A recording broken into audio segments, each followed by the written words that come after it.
Hello and welcome to your lesson for today. All right, so we're going to be trying to find out the length of AB. And you guys already have the distance formula and being able to find the distance between 2 points. Now, I've also pointed out that maybe, perhaps, especially if something is graphed, that we could turn this into a right triangle. And then if we know this length and this length, we can find this out. So if it's graphed, it's really easy to count horizontal and vertical. So let's just say this is 4 and this is 3. Then you can find out what that other side is here by using what we call the Pythagorean theorem, which says a squared plus b squared equals c squared. And C is always the hypotenuse of the right triangle. So the Pythagorean theorem works for a right triangle, exactly horizontal and perpendicular to each other. So the hypotenuse is always C. Now, there are many proofs that you can look up on the internet to show you as to why this Pythagorean theorem works. Okay, so if you want to Google something, you can certainly look that up and investigate and find some interesting math things to look at. For now, we are just going to use this formula. And notice here, the directions say leave in simplest radical form. So the hypotenuse here is x, so we can set up 2 squared plus 6 squared equals x squared. So 4 plus 36 equals x squared. So we get 40. Now, what undoes squaring something? And that's taking the square root. So the square root of 40 is the square root of 4 times the square root of 10. So we get 2 root 10. And notice I am only using the principal square root, the positive one, because x would be representing a distance, so that distance cannot be negative 2 root 10. But technically, those would be the two answers if we were just solving it as a quadratic equation, or just solving the equation, not necessarily quadratic. All right, example number 2. Okay, give your answer in simplest radical form. All right, it looks like we're going to have x squared is one leg plus 12 squared is another leg equals your hypotenuse squared. Now, you have to be careful that we are going to do this whole quantity squared. So let's just do a little side note for algebra. If we have x plus, let's just say 6 squared, x plus 6, quantity squared. What that really means is you have x plus 6 times x plus 6. And some of you might know the FOIL method, first, outside, inside, last. Some of you might just simply distribute. X times x is x squared, and x times 6 is going to be 6x. And now you have to do the same thing and take this 6 times x and get 6x, and take this 6 times this 6 and get 36. So that's either first, outside, inside, last, or just simply distributing. And typically what happens is these two here are going to be like terms, so combine like terms. So we get x squared plus 12x plus 36. Okay, now let's go back to this problem right here, because we have that exact same situation over here. So we have x plus 4 quantity squared, which means x plus 4 times x plus 4, so that we get x squared plus 4x plus 4x plus 16, and those are like terms. So we have x squared plus 8x plus 16. So why I stress that you write that out is because what happens is most people do the x squared and then they do the 16 just fine. But if you just take x squared and 4 squared and get 16, you are missing this middle term in here. So remember, 4 times x and then you double it, because that's what's going to happen every time when that's exactly the same, is these two middle terms are going to be exactly the same. So if you take 4 times x and double it, you get your 8x. So that may be a shortcut you learned last year.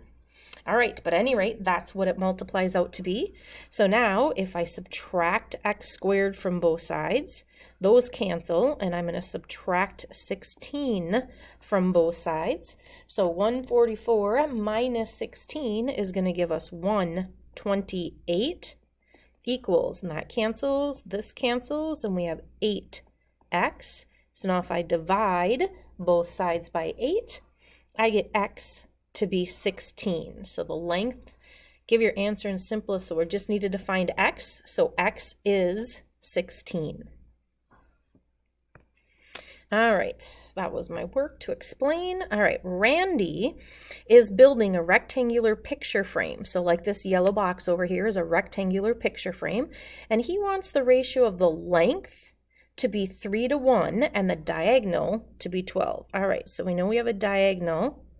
Coming down in here is 12, and we know it's a rectangle, so this is a right angle, and we want these to be in the ratio of 3x to x.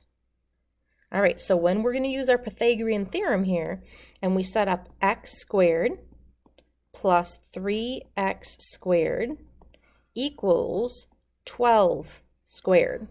So this is what a lot of kids are going to do, is they're going to go right to here and they're going to set this up, and you're going to go and solve, and then they're going to say 4x squared equals 144, divide by 4, and then take the square root. Okay, you have to be careful. Just like in this last problem that we did, we wrote x plus 4 with parentheses around it because this whole quantity is squared. So likewise here, you have to do this whole thing is squared. So we end up with x squared plus 9x squared equals 144. So we have 10x squared equals 144. And now we're going to divide both sides by 10. So we get 14.4. All right, and we're going to take the square root. And remember, we're going to just stick with that perpendicular. We're just going to stick with the principal square root. And let's see, when we take the square root of 14.4, I get x to be approximately, if we're rounding to the nearest tenth, to be 3.8 centimeters. Okay, so now how wide should the frame be? So this is going to be 3.8, and then we'd take 3.8 times 3, and this is going to be 11.4 centimeters. Alrighty. All right, Pythagorean triples. So what triples, obviously you know, is going to mean 3 of something. So what is a Pythagorean triple? A set of 3 non-zero whole numbers, so non-zero and whole numbers, such that it works out, is called a Pythagorean triple.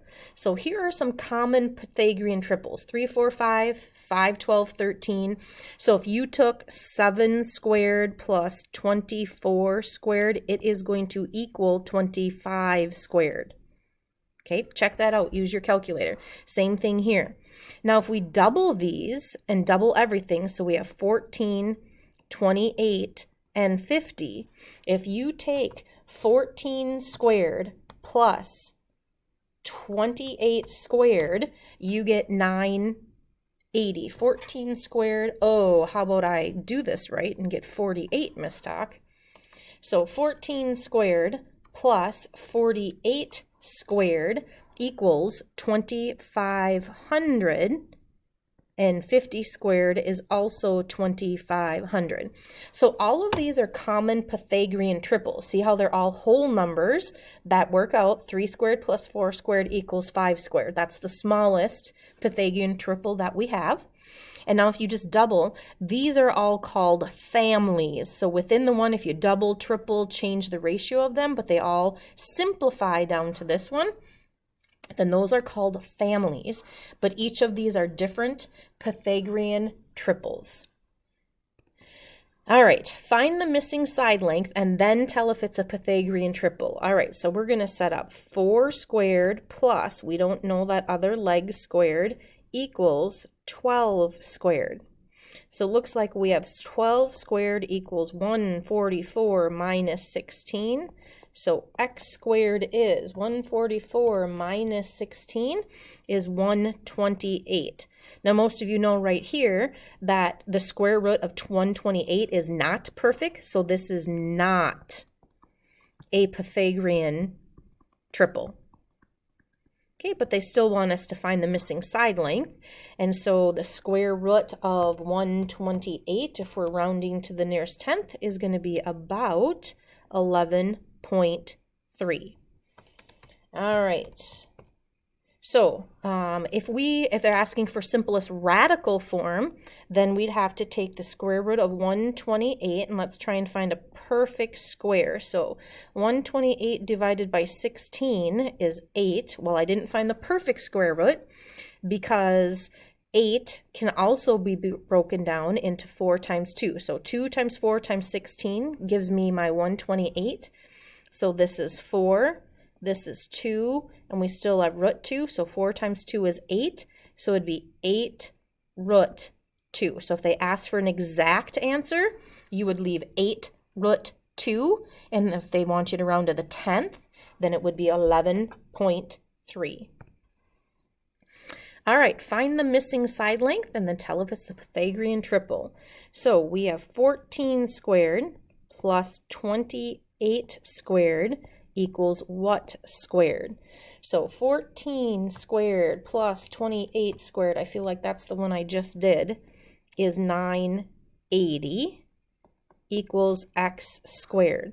So now what is the square root of 980? Oh my goodness, I did the same thing again, you guys. This is exactly what I did on the last one. I wrote a 28 instead of a 48. Exact same thing. I don't know what I have with 28 today. So 14 squared plus 48 squared is 2500. And now let's take the square root. And the square root of 2500 is 50. So this length over here is 50. They are all whole numbers. So yes, this is a Pythagorean triple. Okay, if they all come out to be whole numbers, that's what makes it be a Pythagorean triple. All right, we are ready for your homework. So make sure you read your directions and only do the problems asked to do on your Pythagorean worksheet. Good luck.